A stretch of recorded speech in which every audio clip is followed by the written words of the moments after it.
Hello and welcome to another episode of Mysteries with a History, where I'll take you on a wild ride into the unknown, the strange, and the mysterious. Like you, I have questions, and like you, I want answers. I'd like to say hi to people in the live chat. We got the Pentyrch Incident, Exofa, Curious George, Drish, Zenza Bill, Gary. How is everyone doing today? We've covered quite a few controversial cases and topics in this show, and I'm always surprised at how polarizing the topics can be for believers and skeptics. But this is the thing. This is what drives me, is that I'm literally learning as I go with the subject that we talk about. And I know many of you viewers and listeners are on the learning journey with me, being new to the UFO topic and its many facets and long history. As such, I stay unbiased, neutral, and on the fence. My shows are never hit jobs where I rake people over the coals or trash cases or accounts. What I tried to do is look at all of the evidence, whether it's verifiable or not. I will look at the anecdotal accounts and all factors so that I can build a picture with you, viewers and listeners, and then you can draw your own conclusions. We are working with so many unknowns for these shows, whether it's dealing with UFOs or the paranormal. In the end, for me, it all comes down to the evidence, the verified data, before I start formulating an opinion of whether or not I should and keep investigating. I want young people like me who are new to these topics to be able to walk away from these shows having a good grip on the facts rather than narratives or confused information. Why am I saying all of this? Because today we are going to be talking about the Pentyrch UFO incident, which has been requested so many times in recent months by a wide variety of people, young newbies to the topic to seasoned enthusiasts. But I rapidly found out since putting the first promo for this show that this is one case that is extremely polarized, with two significant camps of those who label it as real and others who label it as a hoax. I have had so many emails, messages on Facebook, Twitter, and Instagram from members of both camps that I told my moderators to bring their fire extinguishers with them today. So let's try and dig into this and make sense of it all. Let's bring in my knowledgeable co host who always brings amazing insights, Mr. Jimmy Church from Fade to Black Radio. Hey, Jimmy. Fire extinguishers. Yeah. There's no fire extinguishers needed. We'll all get along. Wow. How are you, Cristina? How are things? I am good. I had a cup of tea, so I'm ready to go. A nice cup of green tea. I got a haircut today. Nice. Yeah. I'm feeling boy bandish. So, and I say this every week, and I mean this. When you go out and you pick your subjects, always interesting. And when you called me this week and you said church, by the way, Cristina calls me church. Church, we're going to do this week. I went, oh, tasty. There is a lot of things. Oh, okay. I so want to just jump into this feet first. And I've got so many different perspectives on this case. Like you, I just said that's a Cristina quote. Like you, I'm interested in, but like you, Cristina, when this case a couple of years ago was first presented to me, and I did the deep dive, I immediately realized that there is so many different ways to look at this. Now, Right. I'm going to say out of the gate that, and I'm going to get into some specific details about this case that I related to nearly immediately. We'll get to that later. But with this case, I have shared some of my own personal experiences with the world, and fantastical, crazy, thing that, and I have to say to myself, I'm one of the crazy ass people that calls into my show now, right? I'm one of them. And and I'm okay with that because it's my own personal experience, and in some cases, most cases, I've shared it with other people and we've seen these things together, and I was the mouthpiece, and I spoke out about it. But as crazy as these things are, they happened. I can't explain it. That's a whole nother conversation. But when I listen to somebody else now, I have to give them, which I've tried to have always done this, give them the same respect that I want from people when they listen to my crazy stuff, right? And because it's all the same. How can I, on one hand, say this is my truth, this is real, and you have to listen to me and you have to accept it? Uh, how can I do that and then not give somebody else the same respect out of the gate and listen to them with open ears? Because that's the way it is. And then when we look at this specific case, we have to listen and take it all in. When the other elements of this case get presented by debunkers and skeptics and somebody that wants to yell and scream hoax, all of that evidence or anything that somebody is going to present is merely circumstantial. Now, it's not to say that the evidence isn't proving something. I'm not saying that, but it's all circumstantial, all of it. And so the case stays where it is. And it stays where it is, in my opinion, because of Kaz and the way that she speaks, the way that she has presented, and the way that there are things about this case that I have experienced myself. And so I have to just back up and go, okay, all right, let's leave it where it is. You can be a critic of the case. Don't be a character assassinator, because that doesn't go anywhere.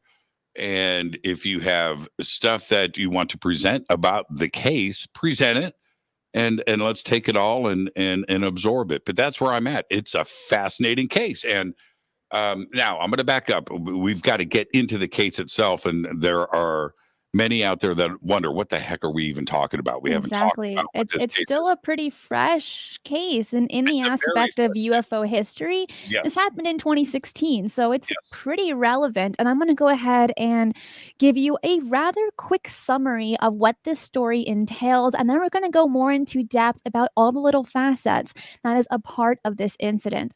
So on February the 26th, on Friday, 2016, on the outskirts of the Welsh capital, Cardiff, people were disturbed by a great commotion starting around 2 a.m.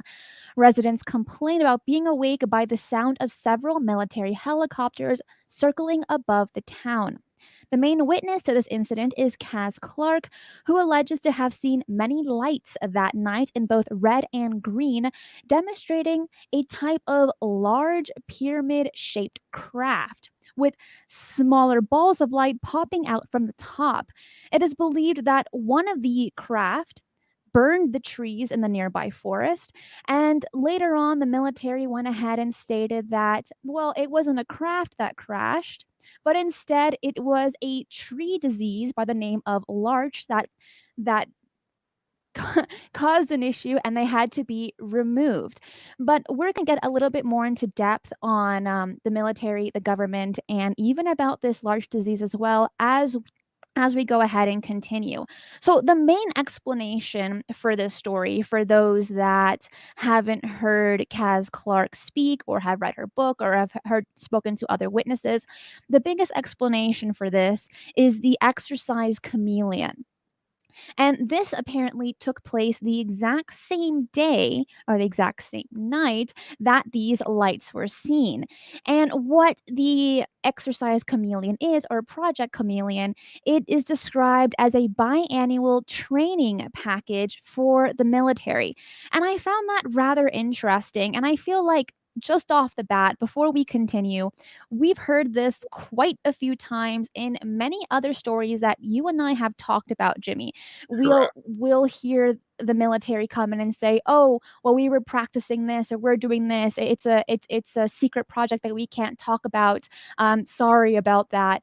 But if you have any more questions, well, you can attempt to file a FOIA account, but we're going to go ahead and tell you that it's really none of your business, as it will affect our national security.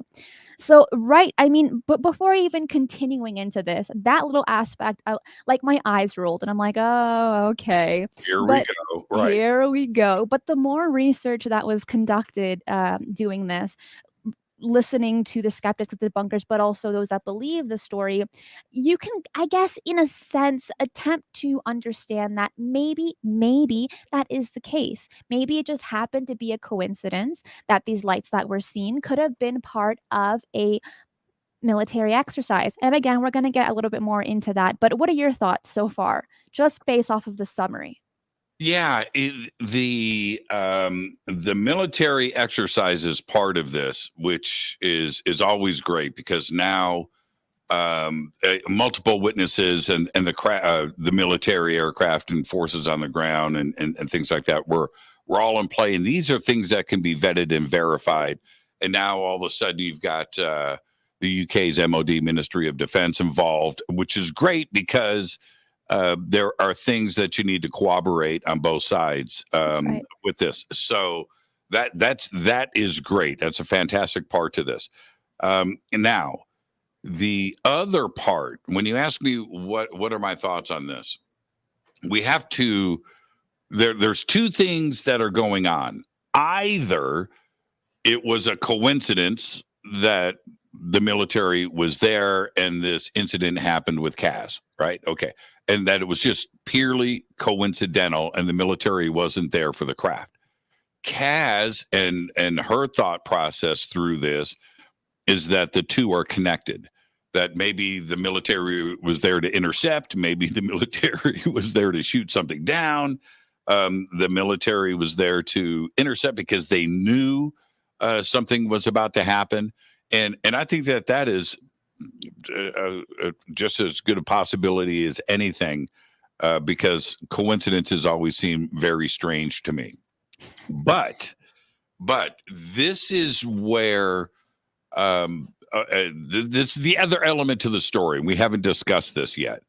Okay, so Kaz, and I see that Kaz, I think, is in the chat room, and so is Gary Jones, and welcome. I'm not paying attention to the chat room, but do I welcome that. Is this?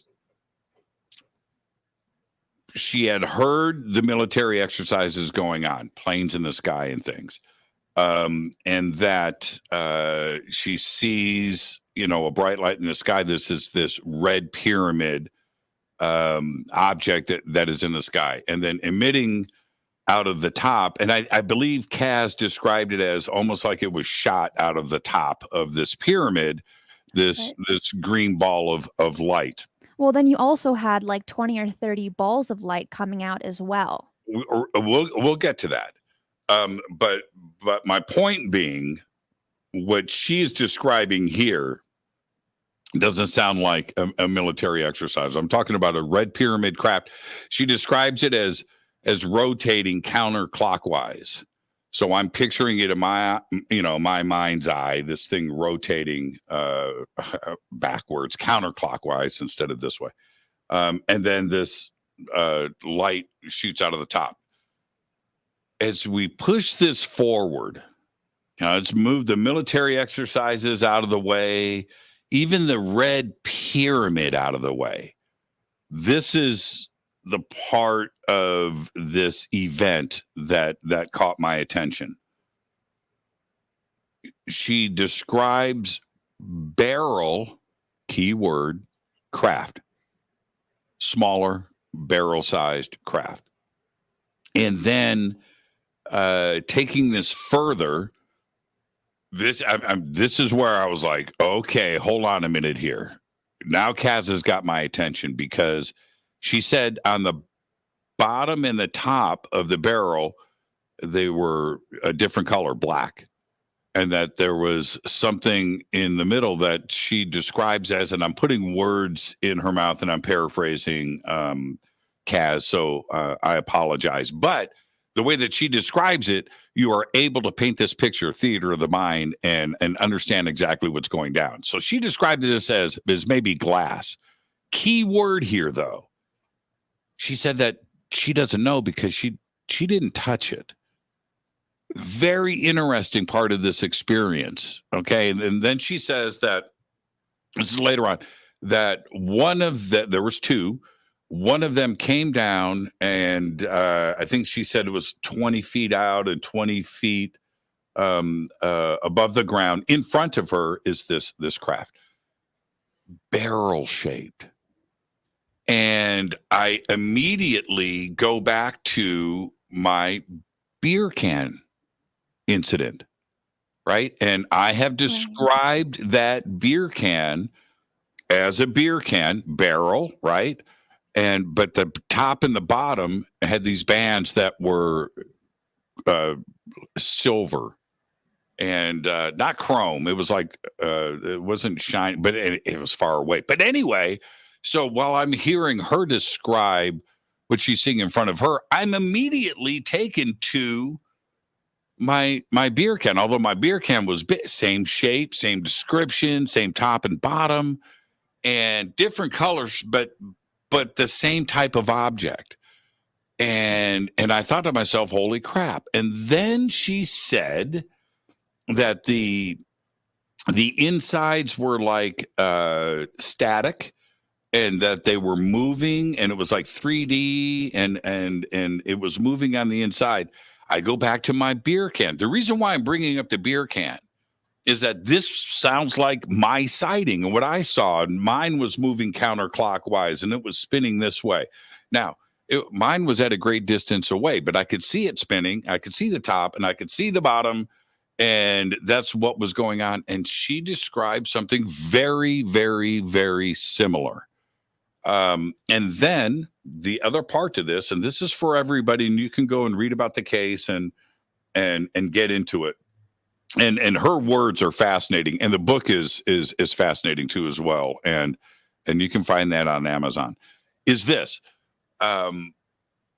She waved. She didn't know what to do. What do you do at a moment like that? And I appreciate the mindset of the moment of where she is. What do? You can take out a gun. You can shoot at it. You can certainly do that. You can throw rocks at it. You could yell at it. You could scream. Or, you know what? Maybe wave something, that's not hostile. That's what we do when, you wave. Somebody walked in front of my house today, headphones on, singing. Right? Walking, they're doing this exercise, got the iPads out, just singing. Looked at me. What did I do? I waved, right? It's just a natural reaction. I don't know this person. And they waved back. Well, when she chooses to wave, the craft, which I think she said was red, red static, on the inside, very, very interesting description, but then turned green. The other object, again, I find this interesting. This is just, it feels like an actual event. The other craft just cruised away. It left. She didn't even see where it went. The other barrel. And that's, so when you put all of this, the pyramid and the military exercises and the radar plane circling and the Apache helicopters, I put all of that aside. It's these two barrels. And the one that came down and said hello to her is the most compelling part of this entire case. And then she said a feeling, again, I'm putting words into her mouth, but she felt peace. She felt okay. that maybe something spiritual was happening at that moment, and I just said to myself, "Wow, okay, there's something going on here. I can relate to it. I've got my own green chrome ball story of things, and there's just so much that I've experienced." And I listened to Kaz describe this entire event and how it went down. And I have to back up and say, well, I asked people to listen to me. I'm going to listen to Kaz. And she goes ahead and she states in her book, it says, I felt like a giant hand had reached in and taken my fear away. I felt elated, like I had been touched by something almost euphoric. It was only now, at this point, I said to Dave, who was another key witness, she said, film it, film it. And at no time before this had it ever occurred to me to do that. And I'm quoting here. I was in such shock and awe of what I was witnessing and still did not believe what I was seeing. My cognitive function just seized, and I did not want to take my eyes away from it for a single second. And I've also had a personal experience where I had seen something, and I can relate 100% to this. When you see something that you cannot explain, you are just in shock. Your brain doesn't work the way it should, I guess, in some respects. You don't think about taking pictures, you don't think about filming it. Usually, not even words can come out of your mouth with what you're seeing. And so, right here, just on that little paragraph, I felt that. I felt that to my core of like, I can relate. Well, a little bit later after this incident, she states that she took off her gloves, unzipped her pocket to get her phone out, and she realized, and this is a very important thing that we've heard so many times, she realized that her battery was completely flat. Yet when she had left, it was fully charged. And the same thing with David's phone. It was completely flat as well. And we've heard this in quite a few UFO sighting stories, even heard this in a Bigfoot sighting stories as well, where it seems like there's just kind of this interference that I don't think we really understand just yet, where electronics around us, I guess, in a sense, malfunction. And in this story, you have that factor incorporated into it. And it makes you question, well, what's the deal? Is that just because maybe she forgot to charge her phone when she thought that she did, or did it really just die out in just a few minutes? Mm-hmm. We don't know, but it's a repetitive pattern that we've seen on countless occasions. Yeah, and I just glanced over at the chat. And somebody called Shadows, Shadows of Your Mind, is talking about the military exercises. That I did two separate things, and one does not involve the other. In my opinion, it absolutely does not. Military exercises go on all the time. UFO sightings and contact go on all the time. Are they related? Maybe. Are they not? Probably not. So I don't even, in this case, I don't think that the military exercises had anything to do with the UFO sighting itself. I just quite frankly do not.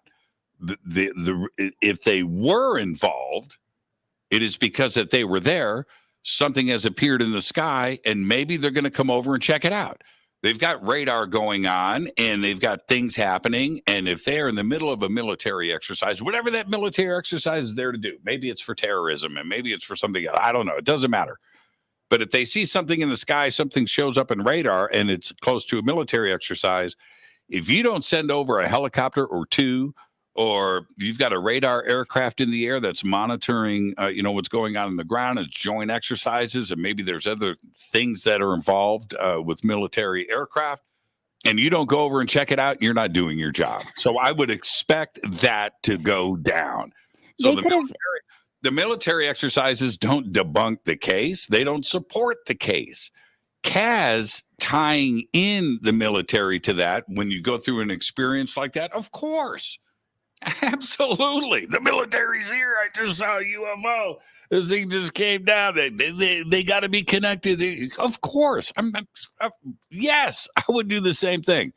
As somebody that has read about the case extensively, looking from the outside in, the two are completely separate. Kaz, that's just me.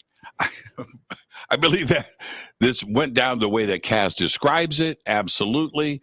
Would the military have come over and checked out the situation? Yes. Do they know about it? They probably do. Are they talking about it? Probably not. Some things are going to remain classified. I get that part too. And it's an absolutely, absolutely fascinating case. Now, I wanted to back up to when I first heard about this case. I was told by multiple people, Church, man, you got to get Kaz Clark on the show. This happened in flying pyramids and this and scoutcraft and boom, boom, boom, boom, and contact and messages and it's documented. It happened in 2016. And as I jumped in, so I got excited too. And Kaz, I haven't reached out to you, but we can definitely arrange something in the future. And I'm sure that you're listening now. But I sat back and thought to myself, how is it that we don't have a little bit of media coverage on this? Why is it that something that has happened in 2016, right? This is recent, inside of the United Kingdom, right there, with witnesses, and apparently the military is involved.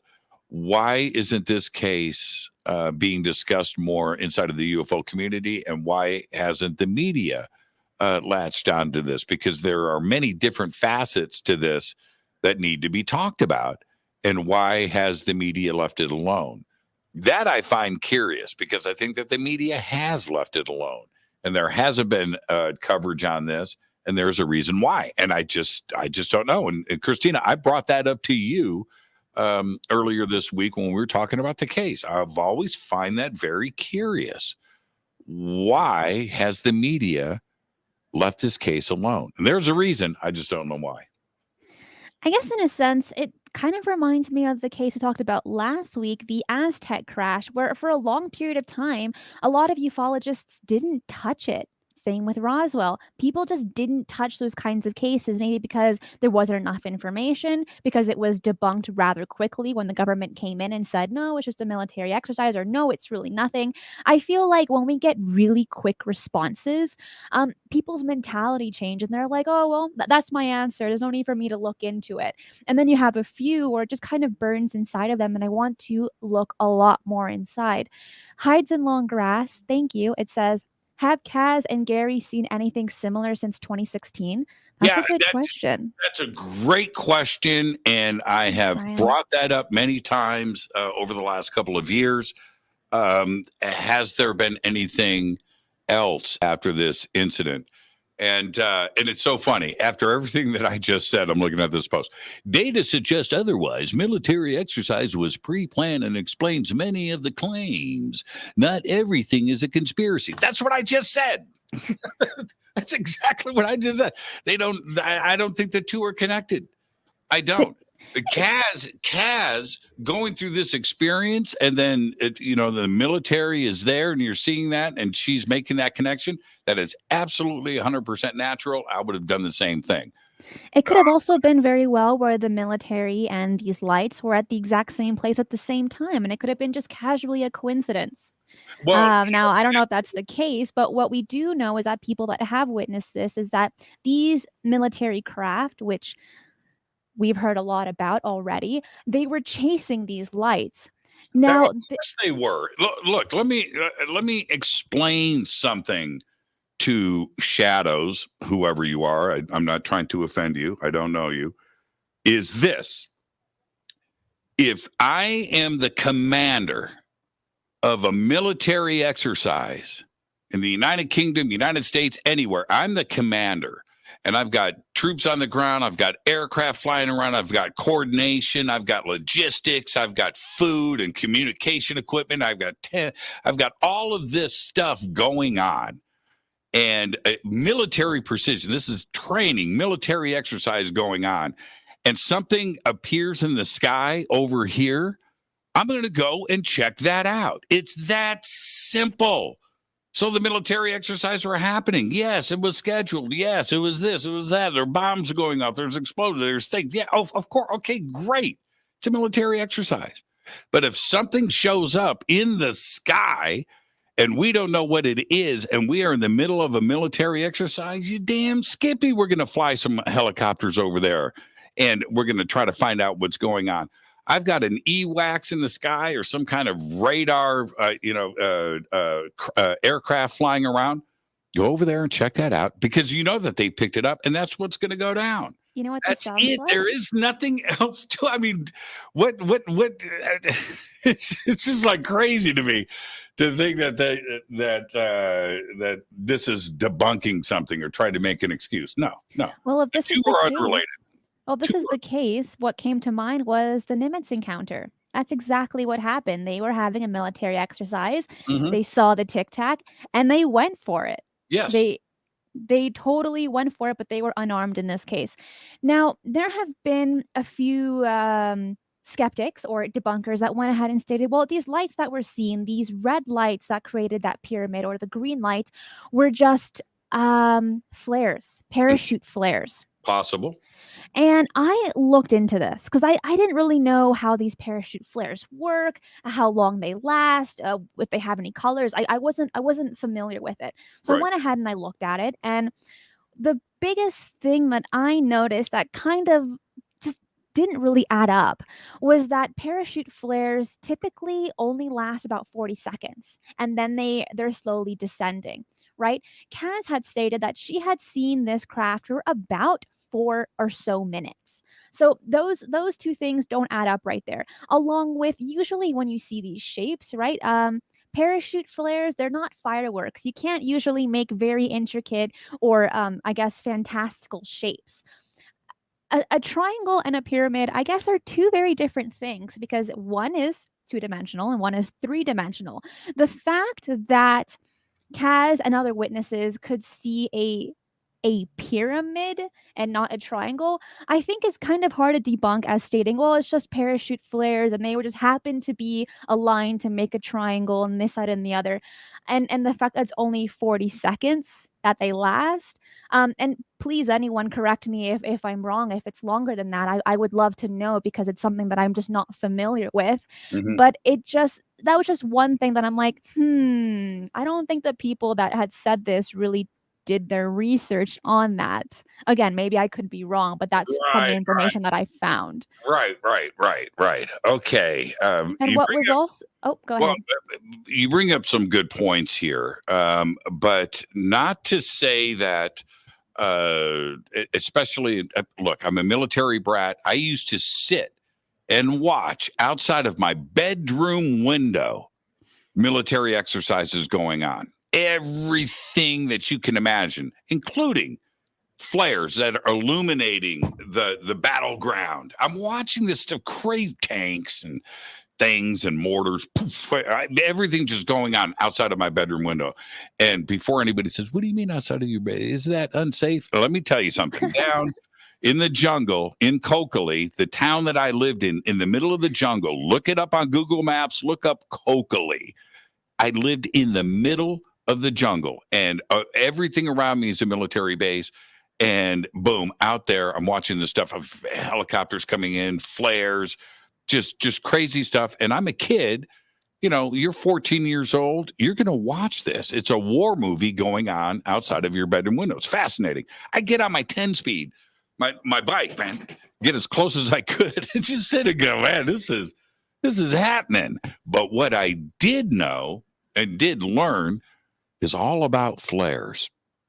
I watched everything go down.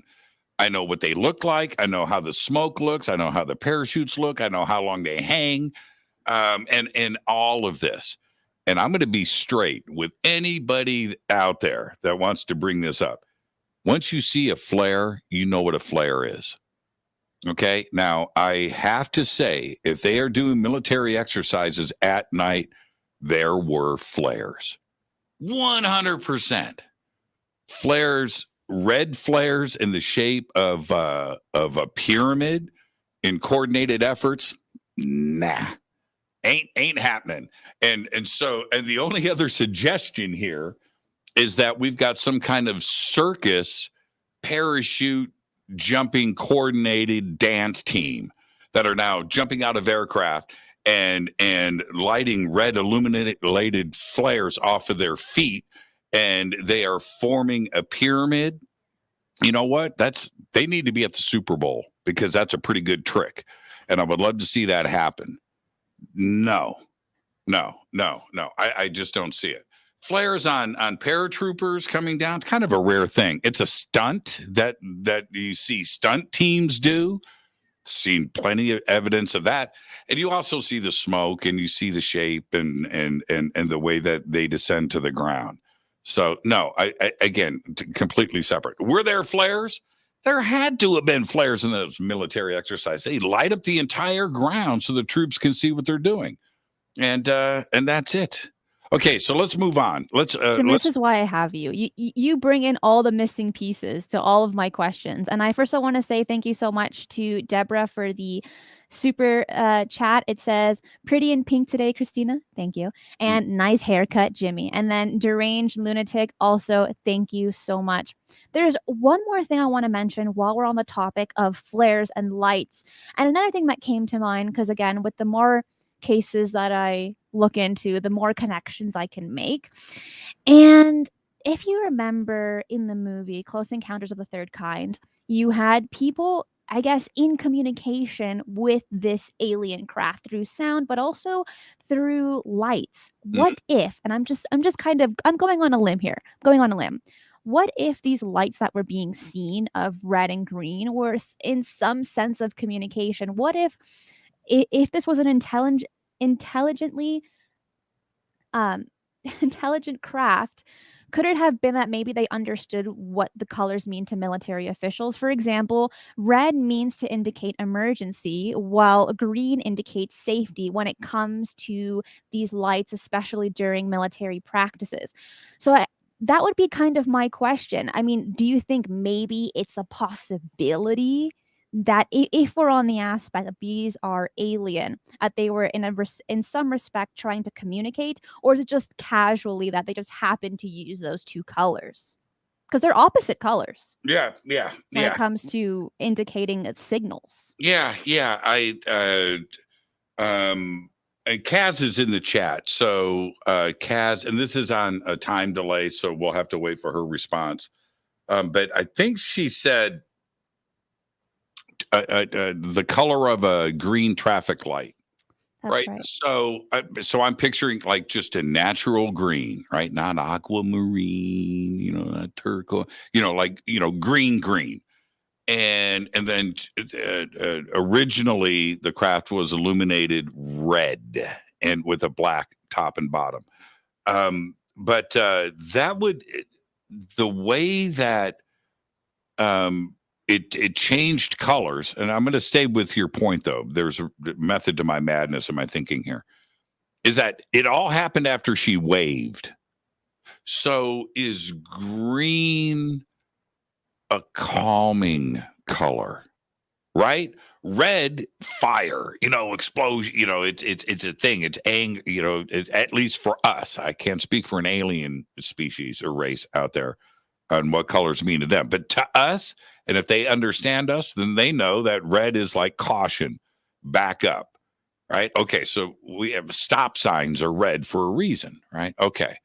But then changing colors to green is an interesting thing, right? And I thought, wow. It is. Yeah. So is this some kind of a sign of communication where, okay, you're not hostile? All right, dudes over here with the Apache helicopters, we're staying red over here, but over here, and I thought that was very interesting. It was a neutral color of green because I believe Cass said stoplight. I could be wrong. I want to say Chris. No, it was. She says it right here. She said stoplight. Yeah. Okay. Yes, green traffic light. Looked into the case. And Shadows brings up a good comment. And he says, and I'm going to be paraphrasing here, right? If the military is having an exercise, they're not going to go ahead and say they're having an exercise for anyone that asks. And I don't disagree with that. I believe that if you were going to ask someone in the military that's doing an exercise, if they're doing an exercise, obviously they're not going to tell us that during the time that it's happening. Maybe after, right? When everything's kind of already passed over and they did what they had to do and they can tell the public. But during that point in time, yes, they're not going to tell people what's going on for the safety of the location. No, no. No. Tell I'm me why. buzzer. I'm hitting my buzzer. Man, you're some grandmother out walking your frigging dog, and you're looking at smoke bombs going off and some military APCs rolling in, troops jumping out, and you're having a friggin' heart attack, and you go up and go, "What's going on?" "Oh, we can't talk about it." "Oh, okay, so let me drop dead of a heart attack right here, because no, that's BS. Military's going to, ma'am, we're having a military exercise here. We're just doing some training. Everything's okay. The Russians aren't coming. Just relax." Don't say, "Oh, we can't talk about this." That on UK soil? No, no. Maybe out in the middle of the ocean, possibly. Even that's a big maybe. But no, no, no. It's your military. It's your government. And if you're going to go up and question what the hell is going on in your neighborhood, in your town, and it, no, no, no, they're going to tell you what's going on. If you haven't read it in the paper, by the way, what's this thing called Chameleon? Don't everybody be alarmed, but there's military exercises that are going to be happening next week. They're scheduled military exercises. Don't panic. This is what's going on. It's going to be over here. You might not want to drive around. Traffic could be a little tied up. This is what's happening. Don't freak out. So, no, the military's not going to say anything. They don't want. No, stop with that. Stop.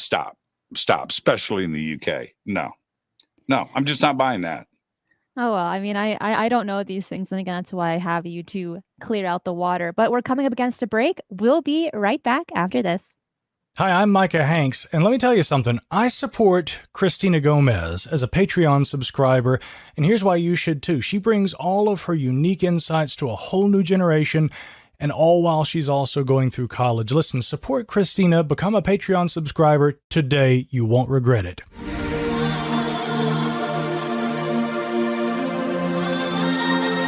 Hey there, it's Cristina. Did you know you can get access to an exclusive extra segment of additional questions and answers with all of my guests, as well as behind-the-scene videos and photos? Ever wonder how I turn my small college dorm apartment into a studio where I can shoot new videos or set up lighting and backdrops for my show, or what camera I use? Yep, that video is there too, where I explain as I go along and also give the story of how I learned to do special video effects and editing. You can get access to all of that and much more by joining my Patreon Supporters Club.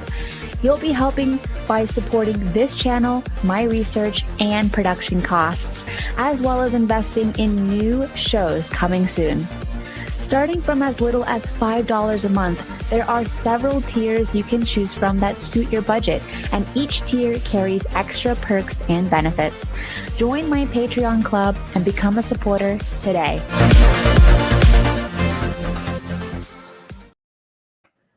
We are back, and something that I would love to talk about that I saw in quite a few interviews, and then I saw multiple skeptics bring up this topic as well, is when Kaz Clark was telling her story. In a lot of the interviews, she goes ahead and she prefaces that before this incident happened, I was not interested in UFOs. And for a lot of people, you're not interested until you see something. And that one I totally understand. Now, what I also found was that on her social media, she was sharing work from Stephen Greer a month before the incident had even happened, during this time when she was saying that she was not interested in UFOs. And I want to bring this conversation to light, because my question would be, what's the definition of interest? What does it mean to be interested in anything? Everyone kind of has a slight different variation. You can talk about some things, you can kind of put some attention to it, but that doesn't necessarily mean that you're interested. For example, if you look at my search history the last, I don't know, week, you might find like spiders. I'm not interested in spiders, but maybe I had a question on it or I wanted to share something for some reason. But if I was going to ask, so do you like spiders? I'll be like, nah, I'm not really interested in them, but I guess here and there I can kind of pique my interest. So, what I want to get across with this is I think people in general, when we're talking about these stories or anything of the likes, it's that sometimes we're not rational when we consider other people. People are very complex. The mind is incredibly complex. And in some respects, what we might think tomorrow will change today. And also, things that we think yesterday, we forget that we thought them, and then it might come up a little bit later and we're like, "Oh yeah, I forgot about that." Or it's wiped out of your memory altogether. So when it comes to a lot of UFO stories, especially UFO and paranormal stories, I just believe that sometimes people aren't flexible enough to understand the human mind, to understand that we're all infallible, sorry, that we're all fallible, and that it's okay to constantly have changing ideas. Yeah, that's the problem. There's not enough changing ideas. That's, you know, that's and you put that so well. I've changed my mind and opinions on so many things, and only because I don't close myself down. And I have gone through such an evolutionary, and it's evolutionary process through all things, the paranormal and the supernatural, and UFO related life after death and consciousness, and what is going on. I have evolved, and I've kept my mind open. Too many people keep their mind closed, and that's it, and this is where it's at. Well, okay, if that's the way you want to live your life, that's fine. I'm the opposite. I'm always trying to learn. And back to your point, um I posted pictures of hail, right? So I live in a community. I live in the middle of the desert. It's 75 degrees for 3-4 days in a row. It's beautiful. I'm running around in shorts. Life is great. I've got company over. I'm wearing suntan. It's like great. And then temperature dropped in the morning, and it went from 75, 70 degrees down to nearly freezing temperatures in minutes. I freak out. The next thing you know, I got hail. I've got a literal white yard, and I posted pictures of it, right? Okay. I've never done that before, but I guess I'm into weather manipulation and chemtrails. Oh, Jimmy's been posting pictures. No, man, I just post, and so Kaz or anybody posting stuff and then and has an incident happen, because I've talked about chemtrails. Now an incident has happened, and you know what I mean? I think there's a little bit, me personally, about this Stephen Greer stuff. I don't give a crap. I don't think that changes the event at all. And that's it. And if there's going to be a character assassination based on that, that wouldn't hold up in court, and it doesn't hold up with me. That is purely circumstantial. It doesn't matter. It doesn't change the story, and it doesn't change the event. And that's my take. Now I want to back up, and thank you for pointing that out. There is a couple of comments here. One, and I think is this Kaz? Kaz is the Pentyrch incident, right? That's her. Okay, she said no governing body or emergency service was told anything. Very interesting. See, I don't know the particulars of the case when it comes to that. Who was investigating? Who went to the government? Who went to the MOD? Who was trying to get answers? Who was told what? On both sides. And I'm glad that investigation is going in. If it is that the military showed up because of these UFOs, which is what I said at the beginning of because we have two clearly defined possibilities here. A, military exercises were planned, had nothing to do with her experience, right? There's that. The other side is they were unplanned, and as Kaz has formulated, and I understand why, that the military showed up because of the craft that showed up. Okay, it's one or the other. I don't think there's anything down the middle here. So I don't know. Why would the government, if there is proof out there that the military did not tell the local government there that they were about to show up? That's very interesting. That's, if that can be proved, that is very, very, very interesting, because the military was there, and there are plenty of people around town that saw and heard what was going on. So there's no question that the military was there. Why? And was it planned or not? There you go. And again, just supports everything about this case. I have something in my throat. Bless. Well, that's kind of what makes this story so interesting, and one that I'm really happy that we're covering here today, because there's so many facets. And again, I see a lot of repetitive patterns from other cases that we've covered here. Now, what's nice about this case in particular, the person that wrote the book, Kaz Clark, about the Pentyrch incident, she does boots on the ground. She's not someone who's knowledgeable in the UFO topic. She's just your average person who wanted to find answers. And she brought a few witnesses with her, such as Donna and David. And they just go ahead and they try to understand what they just witnessed for days, months, years afterwards. And what she had mentioned in an interview was that she was kind of in hiding in a sense of not telling the story for about 18 months because she was threatened.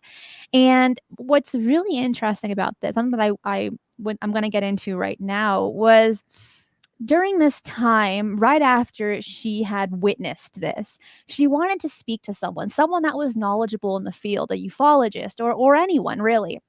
And when she wasn't able to get her hands on one person, she was able to speak to a man by the name of Richard D. Hall. And he was an alternative investigative researcher. And what was interesting was she wanted to talk to him so badly that she went to a conference hours away to go ahead and see if he can help her in any way. And I think for a lot of us that have had UFO sightings or that have experienced something that we simply can't explain, we're desperate to find answers. We are just so hungry to look for someone or something that can kind of fill in the gaps to so many of our questions, because that sense of curiosity or that sense of not knowing in many respects can eat us up alive. So she goes ahead, she goes to the conference, she talks to the Richard, and at the end of his speech, he passes her the microphone and he's like, "All right, go tell your story." And this is the first time that she had really spoken out about it to 200 pairs of eyes, she said in her book. And if I were her, right, just your average person that saw something and having to speak about it to 200 and something strangers, Right.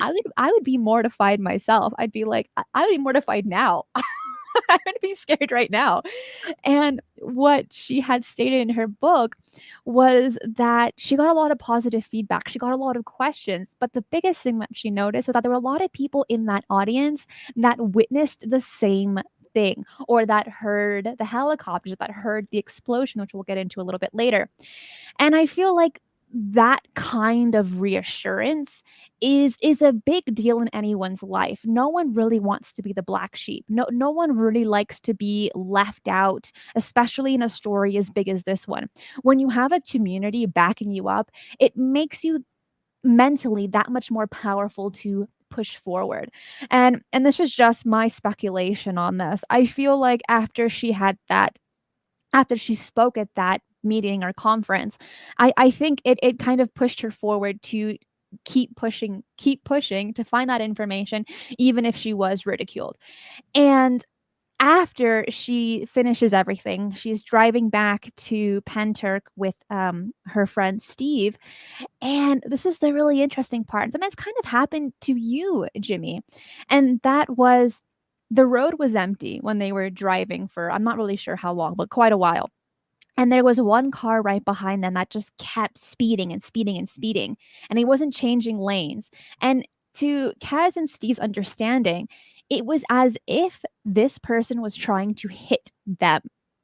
And I found that kind of extreme. It was Richard D. Hall. He wanted a selfie. He forgot to get it back at the conference. And let me tell you something. Richard D. Hall is amazing. I'm just cracking it. Richard D. Hall, man, that guy's caused me nightmares. He did a whole series. We're going to move on from this. I got a couple of other things I need to get to. But he did a whole series. You know, we have Linda Moulton Howe and cattle mutilations, right? Richard D. Hall did human mutilations. Did he really? Yeah, see your face. I'm telling you, I was like, and I'm listening to Richard at night, and I'm in the dark, and I'm just like this on my pillow. Just, oh my God.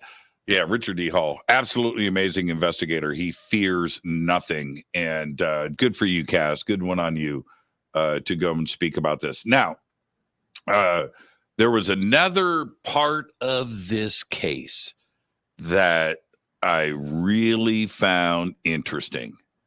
And you really can't, as a debunker, as a skeptic that is trying to pick this thing apart, this is something that this is not a bullet in your gun. This is the opposite. This is when you dump the bullets out on the ground and go, okay, all right, I got nothing. And that is, Kaz says that in a very interesting description, hazmat suits. The paper hazmat suit people show up. Now, hold on a minute here. And so I went back. Now, I haven't done this recently, but I did go back when I was investigating this case originally, and I've got Google Earth, Google Maps. Did I say Google Earth? I think that's a thing.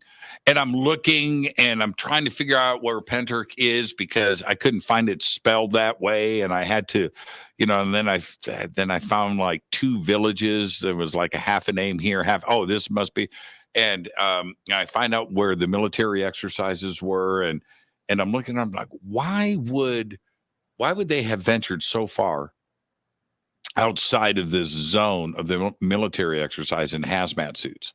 What is it that they were looking for? And I believe, again, this is from memory, Kaz, I apologize, but I think that she witnessed them like picking stuff out of the ground with their hands, right? Like that, like really going through the area there. I hate to say it like with a fine tooth comb, but like with a fine tooth comb, like they are picking through. And I thought that was interesting in hazmat suits. Why not a CSI dude with gloves on? Okay, but hazmat suits, the paper, I'm picturing white paper hazmat suits or the yellow ones. A very interesting part of the case. Why was that going on? Yeah. Well, when she had asked, she was informed that it was for mining of some sort. It said mock mining, but I tried to Google what mock mining was, but I couldn't find an explanation of what that meant. Now, wasn't there, Cristina, I'm going to defer this to you.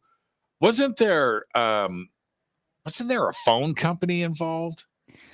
So or am I wrong? Is this no, you're right. And we're gonna get into that. I'll bring that up right now. But first off, hides in long grass. It says, can Kaz or Gary ever file FOIA for France, Norway, or Ireland? Radar must have picked something. That's all.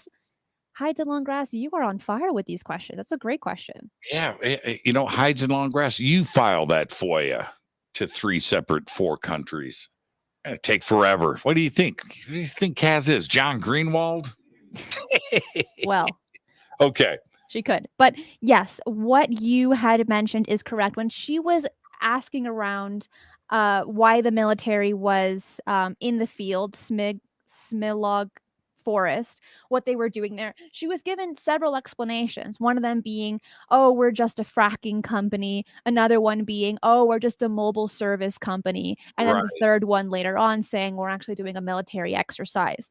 Now, from what you had said about these people should be open about military exercises, that kind of changes my mentality because again, I wasn't familiar with that. I thought it was meant to be secret. So the fact that you said that, it makes it very interesting then for these military officials to kind of tell all these different stories. Like, if I were them, I would have a meeting, right? Be like, before we start, everyone, if anyone asks, we're a part of this company. Okay, Yes. we have our badges, Right. and don't mess up. But these people, they're telling different stories, and so I feel like that isn't very smart. Again, and this is coming from you stating that military exercises should be made public. Now, if they weren't made public, then I can get that. I can totally understand them coming up with different stories that they didn't have this meeting of telling everyone we're part of one company, everybody. Again, here are your badges.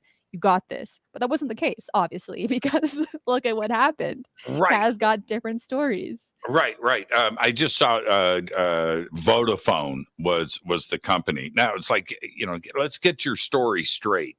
Military exercises, and now it's, immediately after that it's a fracking situation, or it's Vodafone coming through, and shadows of your mind. Look, I understand you got to stick up your butt. I get that, but when you need to watch your post, because I'm reading this cleanup protocol after a military training exercise is standard. Of course it is. What, you're going to leave your paper cups behind? No, you're going to go and clean up. So what's your point? Especially on public land. Exactly. I don't understand your point. As to not caught. Now, this is where you need to watch what you're posting. As to not damage to livestock, sheep graze in those fields, people's dogs. So you need hazmat suits to clean up for the dogs. Wait. They are protecting themselves from something. And I don't think it's so dogs and sheep can go and graze in that land. Two different things. If you're going to go, I'm the commander. Okay, guys, military exercises are over. You grunts over there, grab some trash bags, get this trash cleaned up. We've got to leave this place like we found it. Okay. All right. I get that. Hazmat team over there. We've got sheep grazing. Pick everything out of the ground because people's terriers, right? People have bulldogs that come through here. So get your hazmat suits on. No. Need to really be careful about this. So let's back up. Kaz saw people in paper hazmat suits after the incident. That's crazy. I will lay this out to the entire audience, and even you, Cristina. When was the last time you saw hazmat suits in your neighborhood? The answer is never. Have you ever seen somebody in public wearing a hazmat suit? Have you? Cristina, have you? At the grocery store in the beginning of 2020. Oh, okay. All right. Yeah, it was a UFO incident, wasn't it? So, but do you understand my point? Right? Now, if you're driving down the road, if you forget about the UFO incident and you see people in hazmat suits, I mean, you freak out. I've only had it happen once, and it was a bomb incident in the middle of Sherman Oaks when all of the what's the white powder, the thing that was being sent in the mail,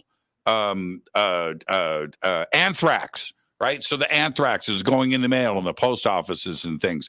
And there was an anthrax scare. And so I'm driving down the road. I'm going to tell you right now, I have never turned right off of a street and headed in the other direction as fast as I did.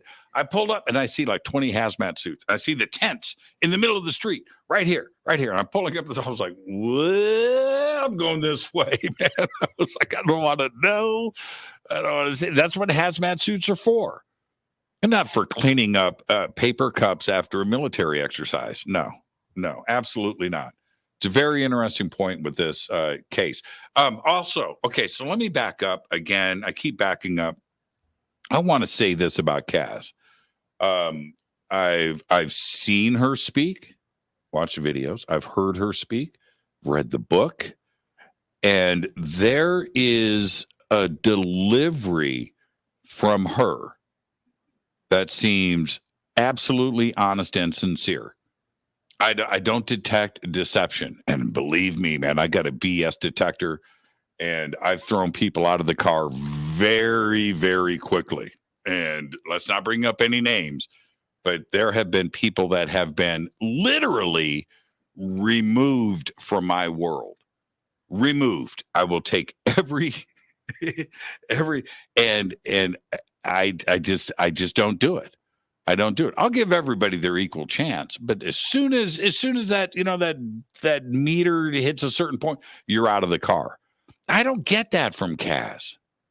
I just don't. I haven't spoken to her. I haven't interviewed her, but from what I've seen, what I've read, and what I have heard, I just think that there isn't any deception there. I don't feel it. I don't pick that up. How about you, Cristina? From the interviews that I have seen, and even with the documentary that was done, she's very articulate with her story. And Ronan, thank you so much for the super sticker and for always supporting the show.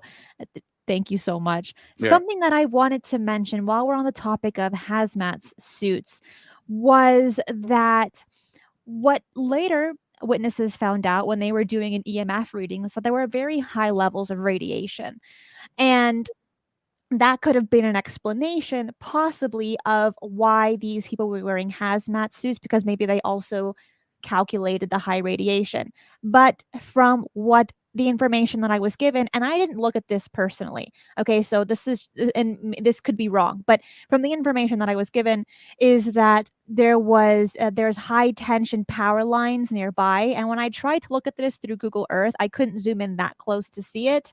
But there's also a steel pipe running underground, which yes, these things do affect EMF readings. Sure. They do, Absolutely. but I couldn't go ahead and verify that because Google Earth did not give me that option. Yeah, I don't put a lot into EMF and readers unless I'm in the dark and I'm hunting for ghosts. Then I'm gonna pay attention for sure. But I don't know about the accuracy. Number one. Two, it's who is holding the meter. Do they know what they're doing with it? It's pretty self-explanatory. I'll mess it up. I'll mess it up for sure. Hey, it's Mark Tasaka. Thanks, Mark. Mark Tasaka. You make it sound so cool. That last name. I wish I had that last name. Tasaka. Is this? There's too much going on around us now when it comes to not only radio waves and radio frequencies where you're just but electromagnetic this and that. There's just way too much. It's everywhere. So I don't put a whole lot there. Now I would put a whole lot there if I've got a team of scientists from the local university coming out with some high grade stuff. They know what they're doing. They know what they're measuring for. They know about the power lines, stuff in the ground, who's got cell phones on, who's, whatever, what's going. And now you may not have cell phones on in your group, but I don't know the effects of somebody that's walking their dog, 100 yards away. Does that, I don't know these things. That's why you got to bring in a team of specialists and do some serious data collection, collect the soil, pull some leaves down, the bark on the trees, all that stuff, get it all tested, and then take a look at that. So I just don't put a whole lot in that either way. And I know that there were multiple tests that were taken, and some of the readings were 3 and 4 times the normal levels. I think, again, I'm paraphrasing. So I don't know. But again, I don't know a whole lot about that. And depending on, an EMF reader that you get from your local electronics store, you've ordered off of Amazon for $10. I don't know if you're laughing. I'm being very serious here. I don't know if that's the data that you want to present as something solid. I did see though that Cass says she took 3 polygraph tests. That's right, and passed them. And passed them. So I would like to know who took the polygraph test, where are the results from that, and yeah, Gary just said, I checked all of that, Jimmy. I bet you did. Again, I'm not out there in the middle of the field. If you really, in my opinion, I was sitting, and then we're going to move on. I don't want to give a whole lot away here. Okay. I did a seance. Okay. Did a seance. We're in the room. We got candles lit and the lights are down, and we've got 10 people at this table, and we've got this medium there and doing this thing. And they put all of a sudden, K meter, this meter, and they're all on the table, and we're sitting here doing our thing. And of course me, I'm just like, it got my arms crossed, and the meters are jumping and everybody's reacting and stuff. I'm not feeling that. I'm not feeling that. So I've always been a little bit reticent to put too much into it. Scientific team bringing in the big racks of gear and the professional stuff, the calibrated things that you can depend on, and a scientist that knows what they're doing. That's a whole different situation. So, right. I mean, what we've realized is that sometimes intention can be a little bit too powerful, and then we assume things that maybe didn't really happen. But when you do bring in the science, even though while at times the equipment might be inadequate, for the most part, you are collecting data that can be tested and retested. Deb, thank you so much for the super sticker. And Sir Grizz asks, where can I find Kaz's book? And you can get it on Amazon. It is called The Pentyrch Incident. Again, I've read it. It's pretty good. I really enjoyed it. Now, one more thing that I would like to mention is about the forest. And I think this is a really big chunk of the story. So what Kaz had claimed was that a UFO had kind of skimmed through the Smilog forest and burned some trees in that area. When she went ahead and looked, she took pictures and video and stated that the trees had turned white from the burn. Now, usually when trees are burned, they turn black, right? That's just kind of like a more normal thing. But there are a few things that need to be considered when looking at trees and seeing what color they burn. For example, when we throw a log in the fire, it'll turn black, but then it'll turn into like a white and then into ash, right? Because the higher the temperature, the color will change. So things that need to be considered when looking at, I guess, these photos are the types of tree and the temperature of the fire, right? You want to understand the tree tolerance to heat, because that's going to affect the color altogether. Now, what I found kind of interesting was that for a tree to turn white, it has to be pretty high, but you first have to see what kind of trees are in that forest. And the ones that I found, based off of something that I'm going to mention a little bit later, because I couldn't actually, when I was looking through the database of the biodiversity in that forest, I couldn't find it anywhere. It was not public information, at least. So what I ended up finding was the explanation for all of this was part of the larch disease, and that really affects mainly oak trees. So that kind of gave me the answer. Well, the trees that are there are oak trees, and we're going to get into that as soon as I'm done. But with these oak trees, when they're burned at a pretty high temperature, instead of the tree turning brown, right? Because trees are pretty fantastic, and they are able to manage forest fires on their own. Sometimes the bark would actually come off first before everything else burns, right? Your bark is going to be your front lines. Mm. And when that bark is removed, on the inside, it's going to turn a color of white in some Is that right? respects. Is that right? In some respects, yes. Not all the time. Again, it really also depends on how high this temperature was. And if this craft had just run through it, Oh. right? Well, we don't know how much energy it was carrying, how hot it was.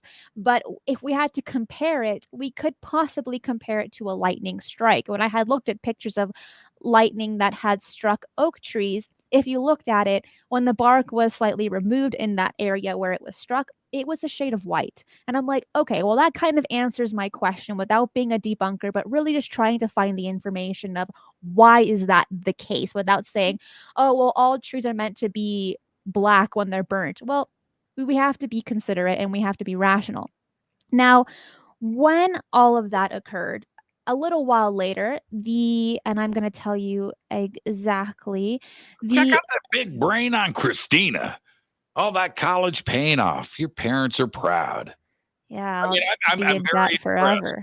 I'm very impressed. Okay, continue. This is Yeah. great. I'm just fascinated with this. Trees are cool. I like trees.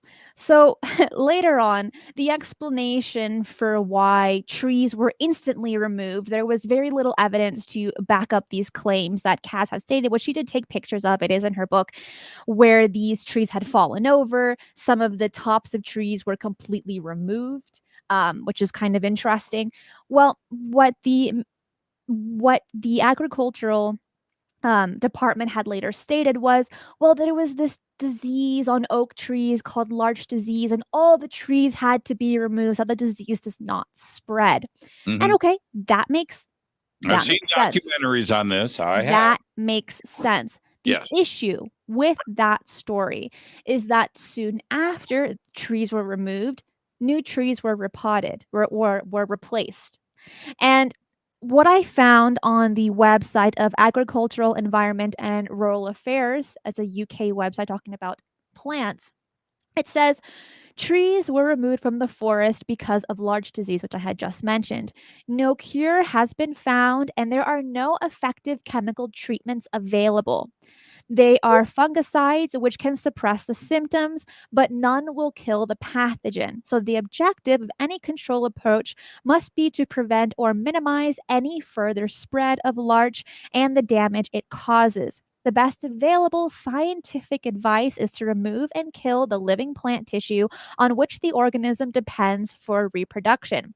In the case of infected larch, which again mainly affects oak tree and a few others, this means affected trees should be felled or otherwise killed as quickly as possible after detecting of the disease and before the next spring or autumn period of the spiration beginning with the needles. So infected foliage can harbor many thousands of spores, and so equipment and footwear should be cleaned with a suitable biocide to stop the pathogens spreading the debris. Given that pathogen, many survive in infected foliage and plant material on site. So it is not advisable to replant with tree species after felling an infected forests. But what is done? Well, as soon as trees are removed, new trees are placed. And if this was really large disease, that's probably the dumbest thing you could do because then the disease is just going to spread. Right. Right.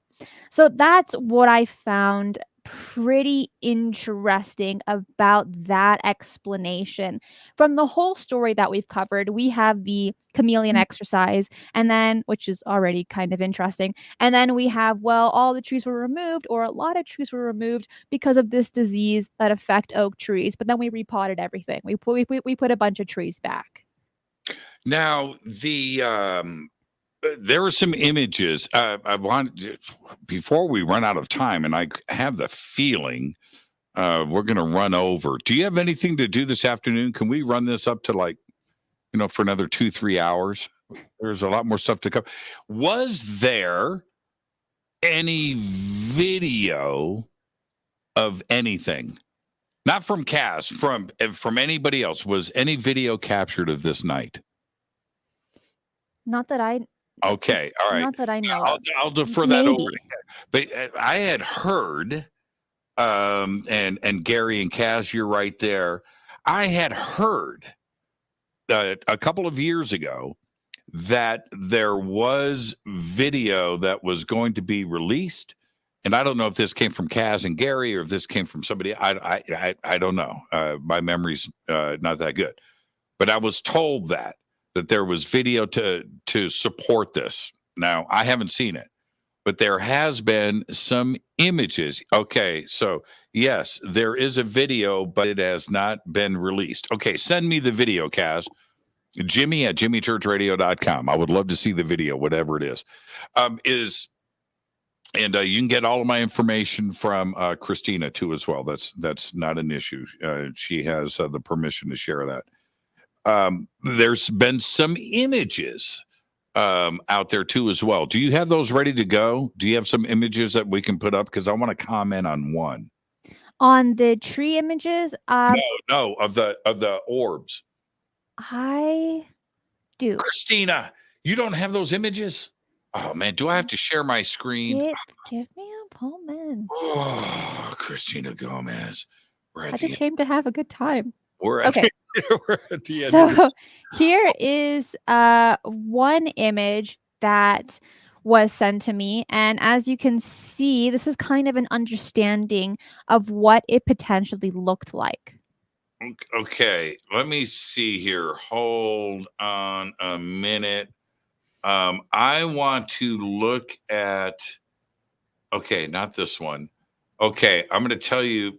You can share. We can share my screen, right? This is the one. This is the one that I want to look at right here. Okay. I should be better prepared. This one. Okay, let me zoom in. Oh, how do I share screen? You got to press share screen. Oh, holy crap, man. I don't know about this technology. I'll unshare mine. Okay, I got it. Here it is. Okay, I just hit the share button. Now let me go back to my images. Okay, let me blow this up, everybody. Just relax, okay? It's not here. It's what screen? What are you talking about? I mean, it's not even in the backstage where I can click share. Share. I just clicked. Oh, share screen. There it is. Okay. All right. So you've got me. Now let me pull the image up. No, I still don't got you, Jimmy. Okay. Share entire screen. I want this one. Oh, okay. There it is. Boom. Okay. You got it? I got it. Let me know when you're ready to share it. I have the technology. I have the technology to do this. Okay. I'm going to give you the countdown. Okay. I'm going to actually move it. Go ahead and share it now. Okay. It's shared. Okay. So this is one of the images. This caught my eye. It's the other images cool, but they don't really show anything. It's a light. But look at this. Now, this is it at normal resolution. What is interesting about this? First off, red and green, number one. Number two, these are 3D. Everybody look, you can see the light reflecting. And so you can see that these are sphere-shaped objects. Here is this one over here. And look at that. Now, there was, here's the original image from the phone, this, and then look at this as I blow it up. Look at that. Now, that caught my eye. That's a physical, I don't know what it is, but it's physical, and it's in the night sky. I believe I'm going to pull this down now so I can go back live. How do I unshare? Stop sharing? I got it. Okay, you got it. We also got the location information from that image, and that it was right there. It was right there in Pentyrch. So yeah. I looked at the file information, and are you going to show that? Yeah. Okay. There's another screen grab that we can possibly show. Let me see if this is it. And but as you can tell, based off of this picture of just a sliver of Wales, here you have Cardiff, here you're going to have Pentyrch nearby, here's going to be that forest that we've been talking about. If you notice, the majority of this land is like plains. It's just like plain flat land. There's very, very few trees. You got a few patches here and there. But this sighting happened to be next to a forest where these trees are. Well, the military exercise happened to be near a forest where these trees are. Now, if I was the military, if I was some kind of UFO, I would definitely be in a forest where I can hide myself when there's just so much open land where you can just be seen at any point in time.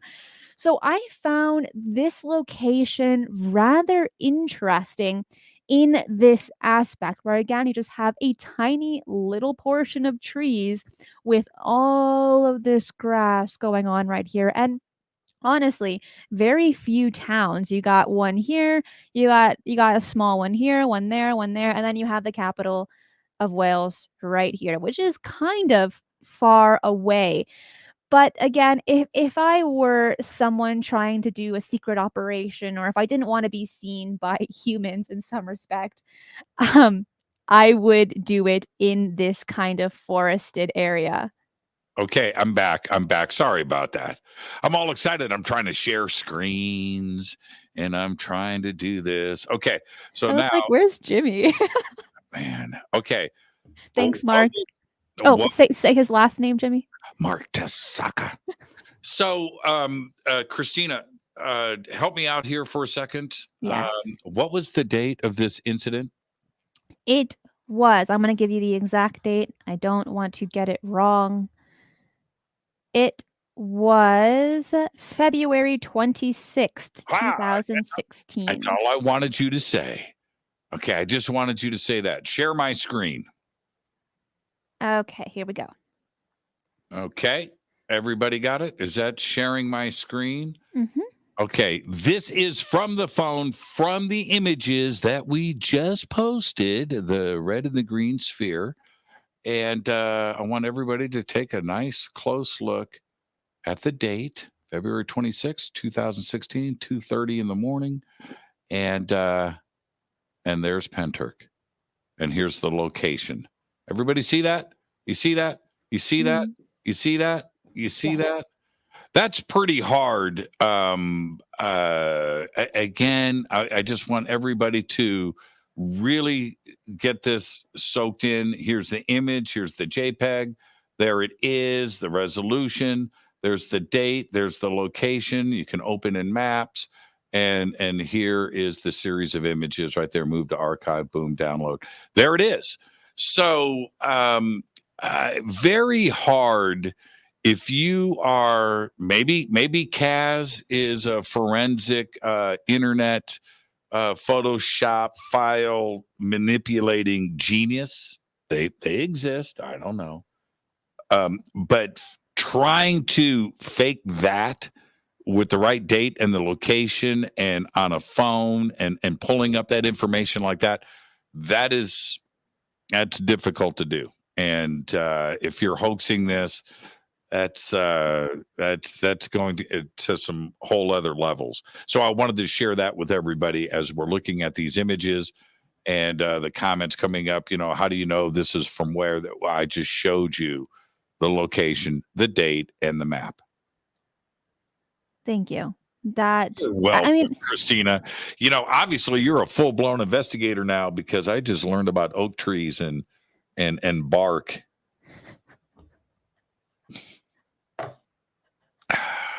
They are but not. I don't have a green thumb, so don't ask me to grow anything because it'll just die. Now, see, this is great. Kaz says, "No, I didn't know this. Those are not my pictures. They are another independent witness." That's what you need. That's what you need. Fantastic. And now, again, I don't know. As we wrap this up, I'm looking at the clock. I don't know, people. I listened and read and watched Kaz walk through the entire incident many times and listening to the things that she has had to say with her own personal encounter and the things that I have gone through myself. And I was just checking off the boxes. And that's what, and I said it from the word go, that's what caught my attention in this case. And I immediately started looking at everything else I want the other evidence there. I'm happy that the Ministry of Defense were doing their exercises there. That just lines up all of the dates and all of the other things that are mentioned. I don't know if the two are related. I'm just summarizing everything that we have discussed. I don't know if the military was there because of the UFOs or that the UFOs just happened to show up and the military exercises were going on. I don't know. I wasn't there. It's a fascinating case and one that I think we need to continue to take a really close look at. And Kaz, you have an open invitation to come on to Fade to Black anytime. And I would love to discuss this with our audience and let me have my opportunity to have a conversation with you about it. Marty says, thank you. I've learned so much today. And I have as well, even though I do so much research for this show. Without Jimmy by my side, there's so many bits and pieces that I miss. And so it's always a pleasure. It's always an honor to be able to have you on the show every single Thursday. And I hope that continues for a very long time. Yeah, who's watching these comments? It's so funny. Listen, I'm not going to say his name, but initials are DP. Personal attacks on people make you look like a schmuck. There you go. Have a great day. Cristina, behave and be well. Fantastic show. I'll see everybody tonight on Fader Night. It's open lines all night long. Everybody behave. Cristina, another amazing show. And I'll see you on the live chat tonight. Bye, Jimmy. Well, that is it for today's show. Thank you so much for watching it live for those that did. And for those watching it on your podcast platform of choice, please like. And for those watching it on YouTube, subscribe as well. There are so many great shows coming to you soon. Ronan, thank you. Thank you so much. Well, like I had said, there are so many more great shows. So all of these little super chats and super stickers go straight into the show to bring you fantastic content. There are some updates coming soon on this channel, which I cannot wait to share. And I'll be sharing that a little bit later on when I get a bit more structure.